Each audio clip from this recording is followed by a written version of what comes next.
All right. Good morning, students. This is Mr. Whitmire. Happy Monday to you all. I'm looking forward to a great week with everybody. It's hard to believe that we're already in the month of February. I mean, time really flies this year. Couple of announcements. Interestingly, I've had a couple of students and I've had a couple of teachers ask me, Mr. Whitmire, when does the school day begin? So I'm always surprised when I get that question, but believe it or not, school day begins at 8 a.m. That's when first period begins. Now, granted, we have several classes that do have zero period, and zero period does start at 6:50 a.m., so students are expected to be here at 6:50, which is incredibly early, as we know. The good news is for 95% of us, we start at 8 o'clock. Now, I think where the confusion is we ask your classroom teacher to mark you tardy between the 8 a.m. and 8:10 a.m. So for the first 10 minutes of first period, when you go to class, your teachers are marking you tardy. From 8:10 and beyond, then you guys are expected to get a pass from any of the campus security officers or from the offices. You're supposed to get a tardy pass, or the hero pass. So I think the confusion is students think, well, I got here at 8:05. They go straight to the class. They think that they're not being marked tardy, even though their teacher sees them coming in and they're marking them tardy. So again, school starts at 8 a.m.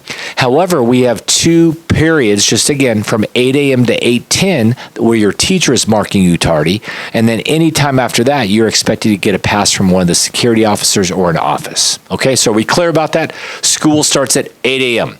Get here early. Other thing I'll just tell you guys, if you try to leave your house at 7:30, 7:40 and arrive on campus before 8 a.m., good luck.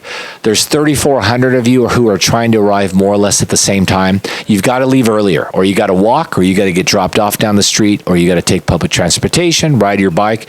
But there's no way you can expect to drive here and leave your house at 7:40 and arrive before 8 a.m. It's just impossible. Second piece of information I just want to share with you is we have started a no roam list. So the no roam list is this: if you're frequently out of class, if you're skipping class, if you're frequently tardy, what have asked your teachers to do is send us those names. And if we see that there's a pattern in multiple classes, we will put you on what's called the no roam list. The no roam list means that whenever you wish to leave your class period to use the restroom or to go to the office, you have to be escorted by a CRA. So my suggestion to you, if you wish to have the freedom and the ability to go get, use the restroom during class time, to go to an office, that means you need to be doing this infrequently. That means not very often. Great example is I have a student who I spoke with this week who I've seen in the hallway using the restroom after lunch, about 10 minutes into fifth period. And I've asked him, I said, hey, why are you out here? He goes, I have to use the restroom. My response would be, look, you just had 35 minutes. Why aren't you using that time at lunch? That would be an example of a student most likely who would go on the no roam list because he or she is taking advantage and abusing the privilege during fifth period and missing class time. And sure enough, when I looked at that student's grade in the class, you can imagine that student was not doing well because he's often or she is often not in class during fifth period. So again, we are starting a no roam list. So again, if you're frequently out of classes, most likely, you would go on that list and you would not be allowed to go out during the class period, or you would have to be escorted out. Third thing along the line of attendance is detentions. So those of you who have racked up 4 or more tardies in a week, you would owe 60 minutes of detention. Now, detention can be, as you know, could be satisfied a variety of ways. You could show up for tutoring, Mastery Center after school. You could do community service. You could work on the program paper and then show proof that you spent at least 15 minutes for every tardy, getting tutoring help using the program paper. So we want to make it more of an academic focus. However, you have to complete your your detention minutes in this next week. The reason for that is those of you who wish, as an example, to go to junior prom, you will not be able to purchase a ticket if you still have tardy minutes, i.e. detention minutes, on your record. Okay, so take care of that. All right, knock that out. That should be, again, as an example, if you have 4 tardies from 2 weeks ago and you were assigned 60 minutes of detention, going to Mastery Center after school for an hour would knock that out. utilizing paper, showing us proof that you were on for 60 minutes would knock out an hour's worth of detention, okay? We're not trying to make this punitive. We wanted you to use it to improve your grades. Those are just a couple of examples.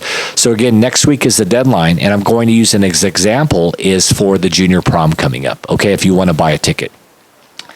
The other thing I just want to remind you, or I want to do a congratulations for, is I'd like to congratulate the Pittsburgh wrestling team who defeated Heritage in Antioch on Tuesday night, which qualified them for the North Coast Section Team Dual Meet, which is this Saturday at Benicia High School. So if you get a chance to head over to Benicia High School this Saturday to support the Pittsburgh Pirate wrestling team, please join us, okay? Please cheer on our Pirate wrestlers as they compete for a North Coast Section Championship this weekend. Go Pirates.